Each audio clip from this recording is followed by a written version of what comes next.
Moore, ex-founder of Greenpeace International. Why did you leave this organization? What was the reasons? When we began, we had green and peace, and the peace meant to save civilization from nuclear war. What was the reasons? When we began, we had green and peace, and the peace meant to save civilization from nuclear war. And the green, of course, means environment. As we moved through time, the green was kept and the peace was lost.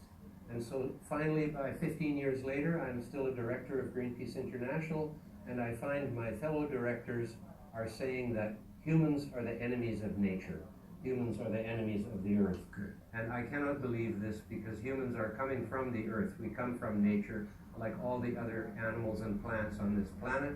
We are part of nature. And ecology, which I have a PhD in ecology, the first lesson is we are all one life on this planet. And this thing of saying humans are the only bad species, like some kind of original sin, some kind of negative religion, I just can't buy, so I had to leave. You had to leave. But all the other NGOs become more and more aggressive in order to fear people. I would say more hysterical now. Hysterical. Because I think they are losing. I think they are losing the minds of intelligent people. You sure? I hope so, because they should be, because they're lying, and it's basically a big hoax that our fossil fuels are going to end the world. Our fossil fuels are making the earth greener all around the globe. And NASA supports this. The scientists in Australia and China support this. China and India are actually causing more greening by planting new trees than anywhere else in the world. And this is contributing to taking some of the CO2 out of the atmosphere and turning it into life.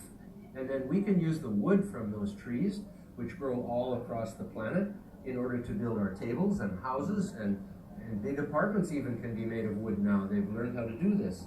But the Greens, they don't even recognize that wood is the most important renewable resource in the world, both for building and for energy.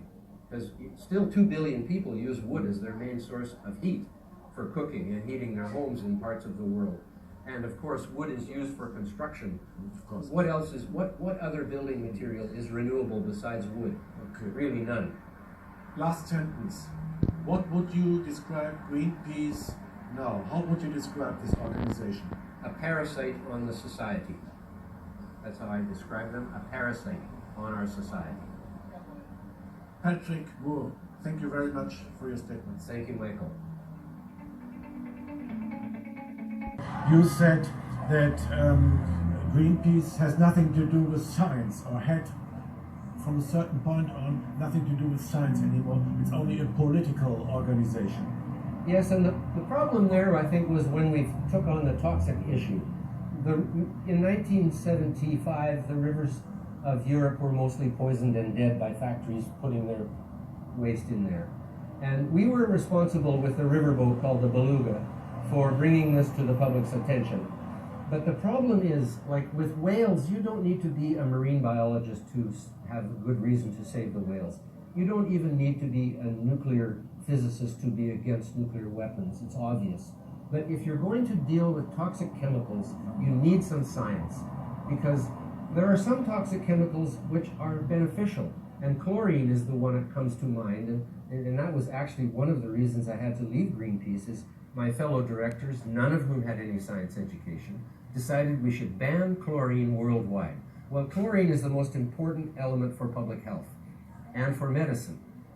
Adding it to drinking water is the biggest advance in the history of public health, saved more people from disease than anything else we've ever done. Yeah, so they were against it. But how would you describe the situation at Greenpeace now? Are there... Oh, they have left science behind so many years ago. So many years All ago. they are is propaganda now, and they invent new issues like this plastic waste, Yes. right? They say there is a sea of plastic 2 times the size of Texas in the Pacific Ocean. Mm-hmm.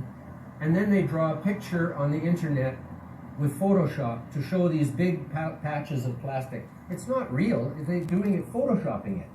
And then because if you take a picture from NASA of the Pacific Ocean from space with no clouds, you can't see anything. No, of So course. you see the Hawaiian Islands, and they are not twice the size of Texas.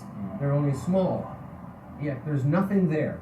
And then if you bust them on it, if you say, come on, you guys are lying, I've looked, there's no plastic garbage twice the size of Texas out there. They say, well, actually, it's mostly clear plastic. It's not the colored plastic, it's the clear plastic. Okay, so we cannot see it. And it's just below the surface. And so It's just below the surface, so you can't see it. but they can draw a picture of it. Yes, but things in